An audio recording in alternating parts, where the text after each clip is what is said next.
በዚህ ጨረቃ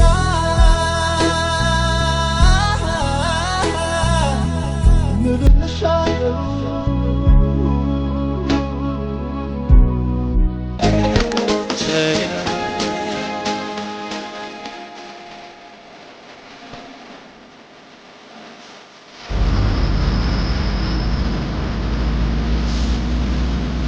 ጽናት እንዳንዳንዶቹ ሱስ ለዚህ ቦታ ምርኮኛ ከሆነች 2 ዓመት ሆኗታል።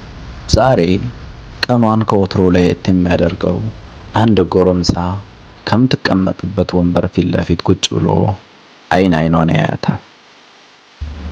በኋላም ጠጋ ብሎ ወንበሩ ሰው አለው ብሎ ይጠይቃታል። የለውም ነበር መልሷ።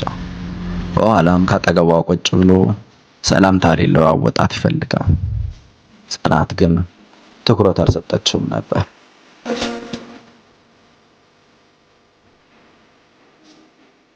አንድ እርምጃ በሸሸችው ቁጥር ይከተላት ጀመር።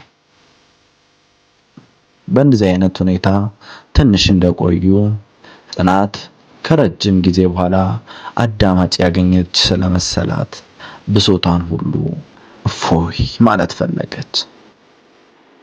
የምትወደውን ሰው አጥተህ ታውቃለህ? የምታፈቅረውን ሰው አጥተህ ታውቃለህ?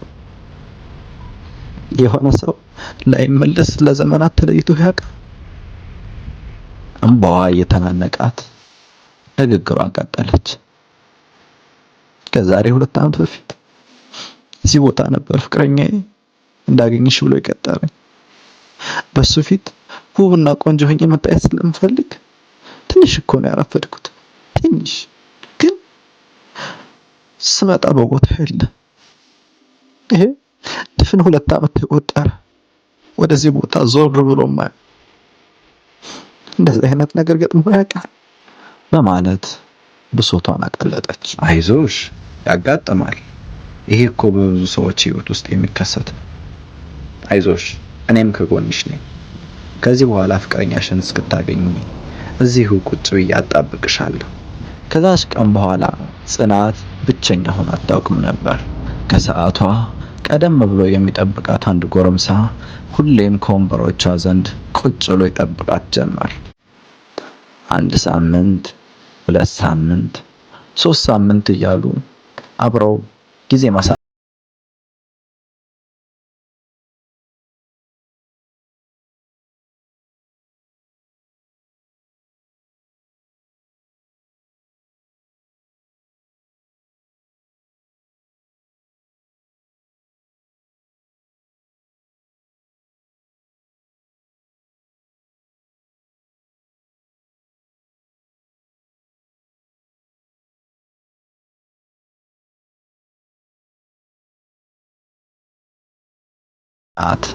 ደስተኛ መሆን መጫወት ጀምራለች።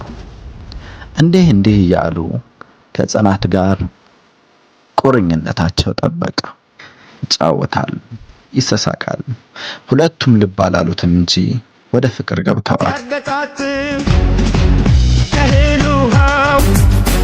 አይታወቅም ሰው መገናኛው። ታዲያ በዚህ ሰዓት ሲጫወቱ ከቆዩ በኋላ ሊስማት ጠጋ ሲል ከዚህ በፊት ያሳለፈችው የፍቅር ትሮማ ውስጧን ስላናወጻት ዞር ትልበታለች። ሁለቱም ግራ በመጋባት ስሜት ውስጥ እንዳሉ ትንሽ ከቆዩ በኋላ ድንገት የጽናትን ትኩረት የሚበትን ሌላ እይታ ታገኘ። ከፊት ለፊቷ አዲስ ሰው አዲስ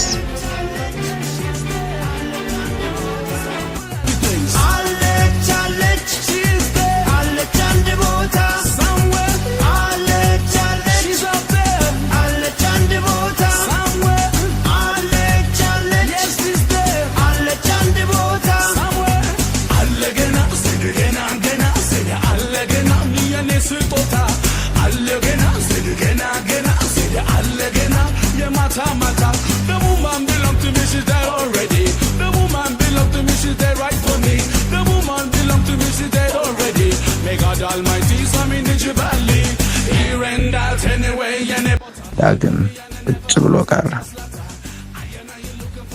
ከዛ ቀን ጀምሮ ሁል ጊዜ ለዛ ቦታ ሱሰኛ ሆነ። ይጠብቃታል፣ የለችም። ይጠብቃታል፣ የለችም። ይጠብቃታል፣ የለችም።